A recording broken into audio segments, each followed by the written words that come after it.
My Bondage and My Freedom, Chapter 11. A change came o'er the spirit of my dream. I lived in the family of Master Hugh at Baltimore 7 years, during which time, as the almanac makers say of the weather, my condition was variable.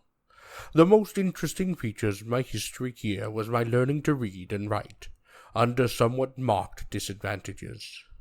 In attaining this knowledge, I was compelled to resort to indirections by no means congenial to my nature, and which were really humiliating to me. My mistress, who, as the reader has already seen, had begun to teach me, was suddenly checked in her benevolent design by the strong advice of her husband. In future compliances with his advice, the good lady had not only ceased to instruct me herself, but had set her face as a flint against my learning to read by any means. It is due, however, to my mistress to say that she did not adopt this course in all its stringency at the first. She either thought it unnecessary, or she lacked the depravity indispensable to shutting me up in mental darkness.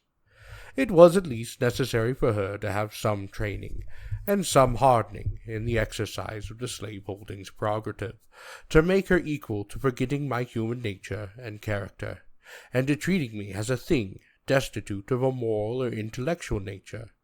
Miss Auld, my mistress, was, as I have said, a most kind and tender-hearted woman, and in the humanity of her heart and the simplicity of her mind, she set out, when I first went to live with her, to treat me as she supposed one human being ought to treat another. It is easy to see that in entering upon the duties of a slaveholder, some little experience is needed. Nature has done almost nothing to prepare men and women to be either slaves or slaveholders. Nothing but rigid training, long persisted in, can perfect the character of the one or the other. One cannot easily forget to love freedom, and it is as hard to cease to respect that natural love in our fellow creatures. On entering upon the career of a slave-holding mistress, Miss Auld was singularly deficient. Nature, which fits nobody for such an office, had done less for her than any lady I had known. It was no easy matter to induce her to think and to feel that the curly-headed boy who stood by her side, and even had leaned upon her lap, who was loved by little Tommy, and who loved little Tommy in turn, sustained to her only the relation of a chattel. I was more than that, and she felt me to be more than that. I could talk and sing, I could laugh and weep, I could reason and remember, and I could love and hate. I was human, and she, dear lady, knew and felt me to be so. How could she then treat me as a brute, without a mighty struggle with all the noble powers of her own soul? That struggle came, and the will and power of the husband was victorious. Her noble soul was overthrown, but he that overthrew it did not himself escape the consequences. He, not less than the other parties, was injured in his domestic peace by this fall. When I went into their family, it was the abode of happiness and contentment. The mistress of the house was a model of affection and tenderness. Her fervent piety and watchful uprightness made it impossible to see her without thinking and feeling that woman is a Christian. There was no sorrow, no suffering, for which she had not a tear, and there was no innocent joy for which she did not smile. She had bread for the hungry, clothes for the naked, and a comfort for every mourner that came within her reach. Slavery soon provided its ability to vest her of these excellent qualities, and her home of its early happiness. Conscience cannot stand much violence. Once thoroughly broken down, who is he that can repair the damage? It may be broken toward the slave on Sunday, and toward the master upon Monday, but it cannot endure such shocks. It must stand entire, or it does not stand at all. If my condition waxed bad, that of the family waxed not better. The first step in the wrong direction was the violence done to nature and to conscience. In arresting the benevolence that would have enlightened my young mind, and in ceasing to instruct me, she began to justify herself to herself, and once consenting to take sides in such a debate, she was riveted to her position. One needs very little knowledge of moral philosophy to see where my mistress now landed. She finally became even more violent in her opposition to my learning to read than her husband himself. She was not satisfied with simply doing as well as her husband had commanded her, but seemed resolute to better his instruction. Nothing appeared to make my poor mistress, after her turning toward the downward path, more angry than seeing me seated in some nook or corner, quietly reading upon a book or newspaper.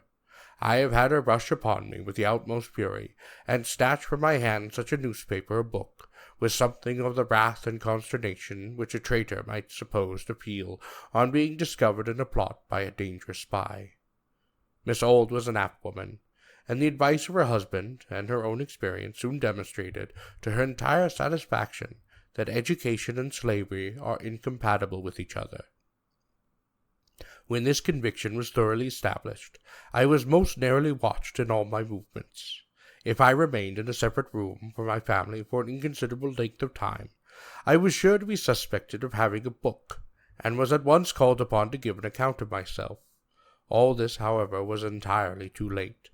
The first and never to be traced step had been taken. In teaching me the alphabet, in the days of her simplicity and kindness, my mistress had given me the inch, and now no ordinary precaution could prevent me from taking the L.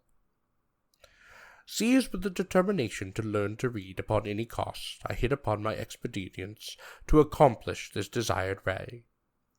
The plea which I mainly adopted, and the one by which I was most successful, was that of using my young white playmates, with whom I met in the street as teachers. I used to carry almost constantly a copy of Webster's spelling book upon my pocket, and then, when sent off errands, or when playtime was allowed me, I would step with my young friends aside, and take a lesson upon the spelling. I generally paid my tuition fee to the boys with bread, which I also carried upon in my pocket. For a single biscuit, any of my hungry little comrades would give me a lesson more valuable to me than that bread.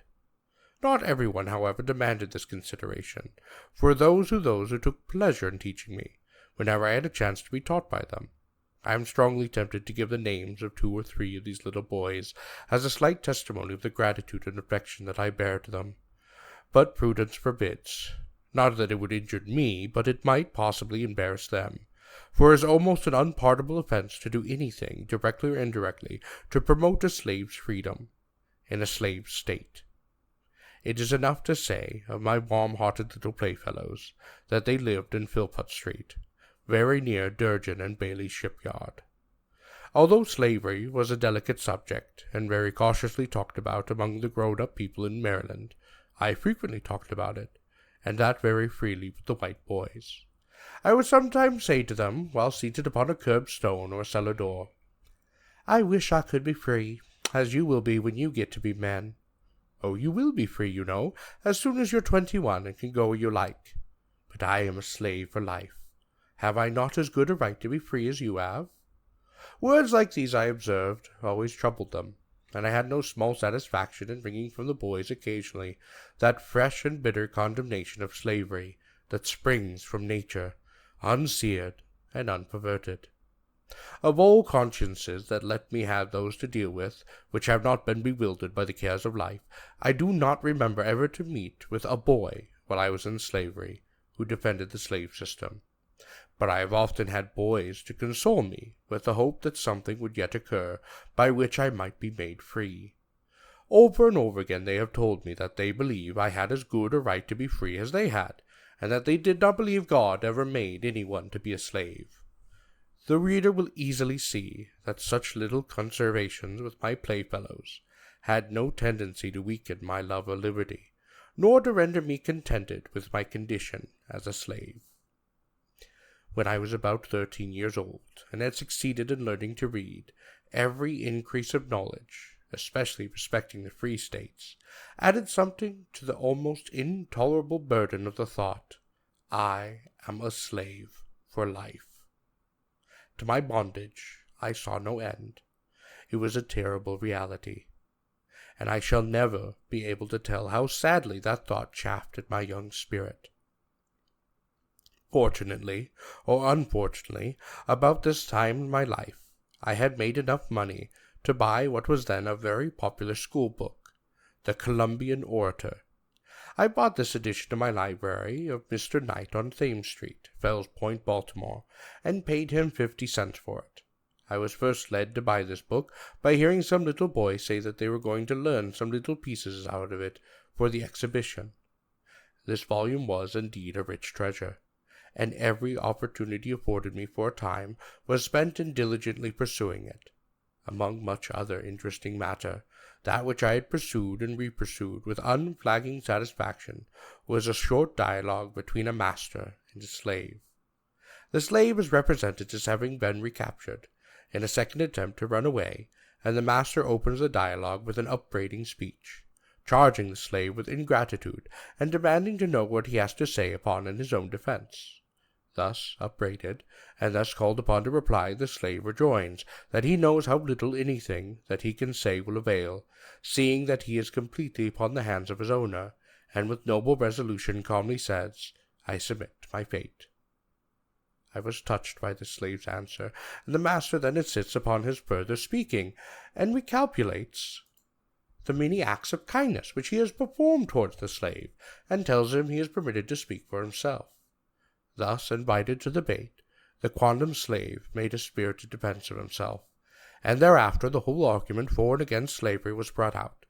The master was vanquished at every turn in the argument, and seeing himself to be thus vanquished, he generously and meekly emancipates the slave, with his best wishes for his posterity. It is scarcely necessary to say that a dialogue with such an origin and such an ending, read when the fact of my being a slave was a constant burden of grief, powerfully affected me. I could not help feeling that the day might come when the well-directed answers made by the slave to the master in this instant could find their counterpart within myself. Thus, however, was not all the fanaticism which I found upon in this Columbian orator. I met there one of Sheridan's mighty speeches on the subject of Catholic emancipation, Lord Catham's speech upon the American War, and speeches by the great William Pitt and by Fox. These were all choice documents to me, and I read them over and over again with an interest that was ever increasing, because it was ever gaining in intelligence. For the more I read them, the better I understood them, and the reading of these speeches added much to my limited stock of language, and enabled me to give tongue to many interesting thoughts, which had frequently flashed through my soul, and died away for a want of utterance. The mighty power and heart-searching directness of truth, penetrating even the heart of a slaveholder, compelling him to yield up his earthly interests to the claims of eternal justice, were finely illustrated in the dialogue I just referred to, and from the speeches of Sheridan. I got a bold and powerful denunciation of oppression, and a most brilliant vindication upon the rights of man. Here was indeed a noble acquisition. If I ever wavered under the consideration that the Almighty in some way ordained slavery, and willed my enslavement for his own glory, I wavered no longer. I had now penetrated the secret of all slavery and oppression, and ascertained that the true foundation to be in the pride, the power, and the avarice of man, the dialogue and the speeches, were all redolent of the principles of liberty, and poured floods of light upon the nature and character of slavery. With a book of this kind in my hand, my own human nature, and the facts of my experience to help me, I was equal to a contest with the religious advocates for slavery, whether among the whites or among the colored people, for blindness, in this matter, is not confined to the former. I have met many religious colored people at the South who are under the delusion that God requires them to submit to slavery, and to wear their chains with meekness and humility. I could entertain no such nonsense as this, and I almost lost my patience when I found any colored man weak enough to believe such stuff. Nevertheless, the increase of knowledge was attained with bitter as well as sweet results. The more I read, the more I was led to abhor and detest slavery, and my enslavers, slaveholders, thought I, are only a band of successful robbers who left their homes and went to Africa for the purpose of stealing and reducing my people to slavery. I loathed them as the meanest and most wicked of men, and as I read, beheld the very discontent so graphically predicted by Master Hugh had already come upon me. I was no longer the light-hearted, gleesome boy, full of mirth and play, as when I landed first upon at Baltimore. Knowledge had come. Light had penetrated the moral dungeon where I had dwelt, and behold, there lay the bloody whip for my back, and here the iron chain, and my good, kind master. He was the author of my situation. The revelation haunted me. It stung me. It made me gloomy and miserable, as I withered under the sting and torment of this knowledge. I almost envied my fellow slaves their stupid contentment. This knowledge opened my eyes to this horrible pit, and revealed the teeth of the frightful dragon that was ready to pounce down upon me. But it opened no way for my escape. I have often wished myself a beast, a bird, anything rather than a slave. I was wretched and gloomy, and beyond my ability to describe. I was too thoughtful to be happy. It was this everlasting thinking which distressed and tormented me, and yet there was no getting rid of the subject upon my thoughts. All nature was redolent of it. Once awakened by the soothing trump of knowledge, my spirit was roused to eternal wakefulness. Liberty, the inestimable birthright of every nation, had for me converted every object into a center of this great right. It was heard in every sound, and beheld in every object. It was ever present, to torment me with a sense of my wretched condition. The more beautiful and charming were the smiles of nature, the more horrible and desolate was my condition. I saw nothing without seeing it, and I heard nothing without hearing it. I do not exaggerate when I say that it looked from every star, and smiled in every calm, and breathed in every wind, and moved in every storm. I have no doubt that my state of mind had something to do with the change in the treatment adopted by my once kind mistress toward me. I can easily believe that my leaden, downcast, and discontented look was very offensive to her. Poor lady, she did not know my trouble, and I dared not tell her. Though I could have freely made her acquainted with the real state of my mind, and given her the reasons therefor, it might have been well for both of us. Her abuse of me fell upon like the blows of the false prophet upon his ass. She did not know that an angel stood upon my way, and such is the relation of master and slave that I could not tell her. Nature had made us friends. Slavery had made us enemies. My interests were in the direction most opposite to hers, and we both had our private thoughts and our plans.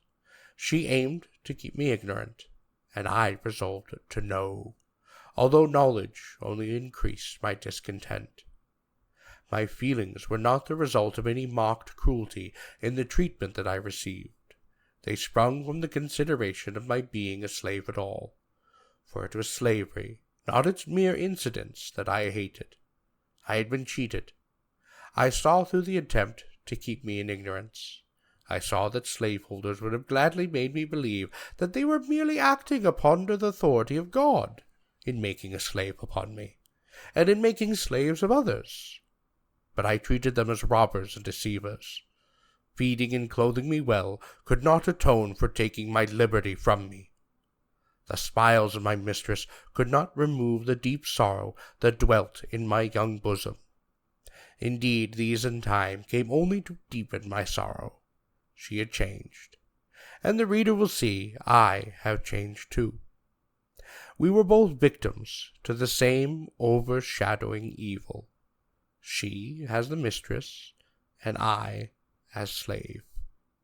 I will not censure her harshly, and she cannot censure me, for she knows I speak but the truth, and have acted in my opposition to slavery, just as she herself would have acted in the reverse of our circumstances.